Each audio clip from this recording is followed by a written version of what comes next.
y'all. This is Rita Madison with Twin Rivers Music Scene here in Gillette, Wyoming at Dusty Vaquero Days. And we are sitting down with Olivia Harms. How are you doing today? I'm doing so good. It's so good to be here. Thanks for having me, girls. Thanks for being here. And your set was really great just now. Oh, thank you. Yeah, we had a blast. It was so fun. Try out some new music and, like get to be with our people. That's what is like so cool about this fest is that it's like truly buckaroo, vaquero, cowboy people that are out there living it, working it every day and listening to the kind of music that we play. Yes, for sure. And you have a reputation of being great, like in the grassroots, like face to face, playing the venues, getting on the road, like really putting your music out there in person. And so how is that for you? Like, how have you seen that translate in your career with fan loyalty and just response in general? I think that people see you out there grinding away, putting in the miles, going from destination to destination, whether that was when I was living out of a travel trailer with my 2 cow dogs, or whether it's now I'm taking my road dogs with me. They're not dogs, but they're almost like kids in that way with the full band. And so it's kind of cool to have people follow along, want to see the behind the scenes, what you're doing, what you're up to, and then like find the next destination and come along and like see the next step with you. I love that. And you've said you're truly a one-woman show. I know you do your own social media, PR, while also writing, recording. How do you wear so many hats? Like, what's the most challenging part, and how do you kind of do all that at once? Yeah, it definitely can be a challenge. Yeah, I'm sure. But I think it's like the time management is the hardest, where especially now that I've added in like being a wife and then also like my husband has a cow calf. So I grew up on a ranch, kind of left that behind, but then like now I've just ended up back on a ranch. So when I am home, that's usually when I catch up on all of my office work, like emails, tour planning, social media content. But then I'm also trying to do like the good wife things, especially since I leave for like 3 weeks at a time. And I'm like, I guess I should make some freezer meals. Yeah, like, okay, let me do some laundry and like make freezer meals and whatnot. But I think, you just kind of, when you love it and it's totally worth all of the time that you put in, and then when you do have the success come from like an invitation to Dusty Vaquero Days, it's totally worth it. And I mean, it's hard to figure out where to put your time and energy while you're in it, but I guess you just kind of like delegate it, and I have a crazy to-do list all the time, and you just kind of make it happen and stay on top of it the very best you can, and know that you got to give a little grace because you're just one person at the end of the day. Yes, true. And you have a great fiddle player in your band. Like, what do you think that fiddle does for your music when you add that aspect into it? I think that people are always like super excited when they hear fiddle. I usually have a steel guitar player too, and so like that's both of my favorite instruments.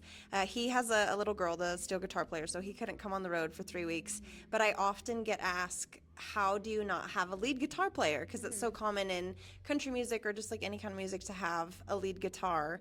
And I play acoustic. I'm not like a crazy guitar player, but I have always really looked up to the bands that have kind of done things a little differently. And I know it's really classic and basic to have someone that's up there shredding on the electric guitar and filling in. But I kind of like the challenge of seeing if I can make my fiddle player come up with a new part, or the steel guitar player, and like just kind of have that little edge that makes us different. Absolutely, all the little elements that make a perfect country song. That's right, girl. So speaking of kind of like looking up, what do you hope young female artists take away from your music? Because you've accomplished a lot recently. Oh, well, thank you. I think authenticity is like the biggest thing for me. I have had a lot of different opportunities through my career so far. So many blessings, but also like living in Nashville and pursuing that trail for quite a while, and then being told that I'm too country for country music.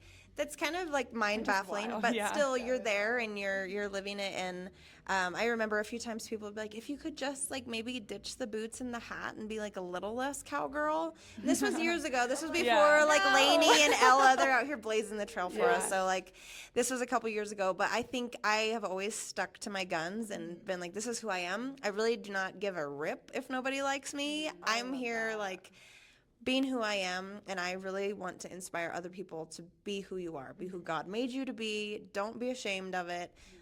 Just like do your thing, girl, and you be proud of it, because that's who God designed you to be. You better just go out there guns a-blazing. Yes, that's awesome. So what does the Western culture mean to you outside of music? Because I know that you say that like your family does a lot with it. Like, what does that add to your life personally? Yeah, so I grew up on a ranch that's been in my family since 1872. Wow. So that's a couple years.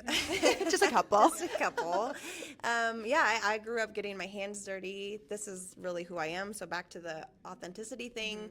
I guess I am a cowgirl at heart. You know, it's not something that I'm like, oh, I'm a cowgirl, but I think that it's like ingrained in me and it's a part of who I am, and I'm really proud to have that work ethic, you know, getting up and feeding your animals and seeing the hard work pay off, and kind of just, you know, like ranching background is maybe not totally parallel with the life of a musician, but it is close because there's so much hard work that goes on behind the scenes. It's not just like raising cattle and taking them to market. It's fixing fence, and it's, you know, making feed, and like getting up in the morning or getting up in the middle of the night. And that's really what like a life of a musician is too. It's not just playing music. It's booking the gigs and trying to tackle social media and all the things that we have to do and the many hats we have to wear just to have that one moment where you do get a paycheck and you're like, oh, cool. Well, yeah, that was fun. Like being at Dusty, let's do it again.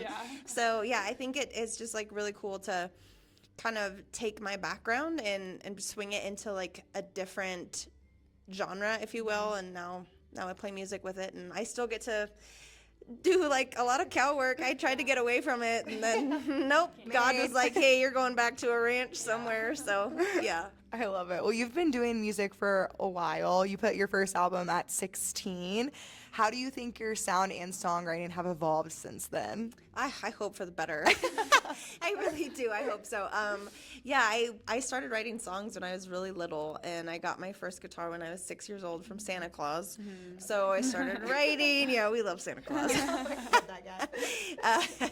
Big props to Santa. I started writing about like just what my life was, you know. And so 16 years old, I was in 4-H and FFA, and I just loved country boys, you know. So there's definitely a teeny bopper vibe for my first album. But what else would you expect? You know, like that was who I was. Taylor Swift was my queen during that time. She's still my queen. Yeah. So I think since then, hopefully my songwriting has gotten better. I definitely like settled back into the fact that I am a cowgirl and I love Western culture. I think for a spell there, you kind of turn around from where you came from, and I was like, I want to be like country pop and you know do this whole thing, and then finally comes down to it and you're like, no, I really love like rodeo and like boots and hats and the Western thing. So hopefully now people see the difference, see an evolution, and know that I'm still just being exactly who I am in the moment that we're in. Absolutely. That's cool. That's cool to be able to grow in the music like that and just see how you've changed and everything. Yeah, it's been fun. And a lot of times people will say,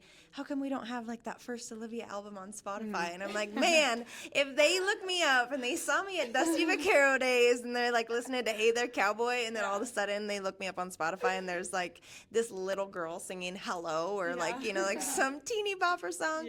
Maybe if we have a lot of success in the future, I'll release it and be like, no judgment. Throwback. Like throwback. Because I feel like it's kind of, I think it's cool that you've done it for so long because it's all documented in the sense. You can kind of go back and be like, oh, that was like this time, like, you know, so on. So for I think sure. it's cool to have a little catalog. For sure. Yeah, we definitely got the catalog.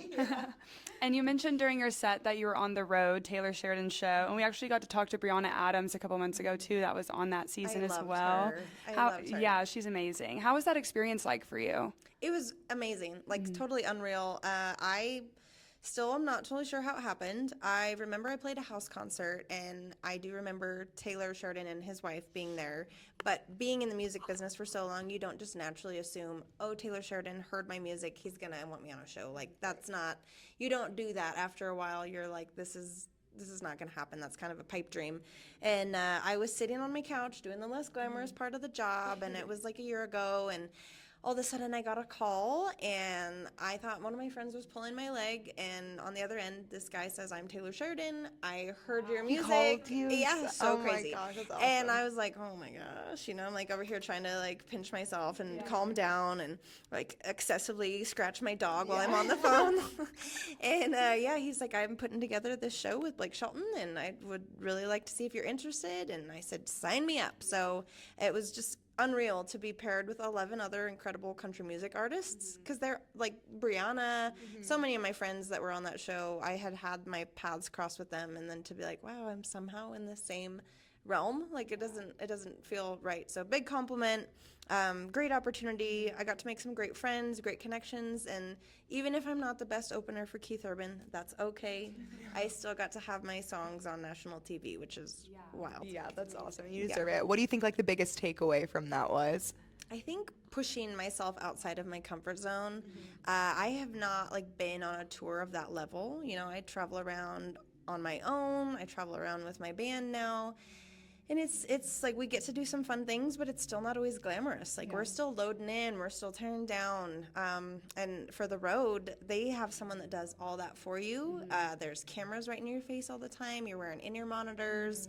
All these things were so different for me. It's things I weren't used to.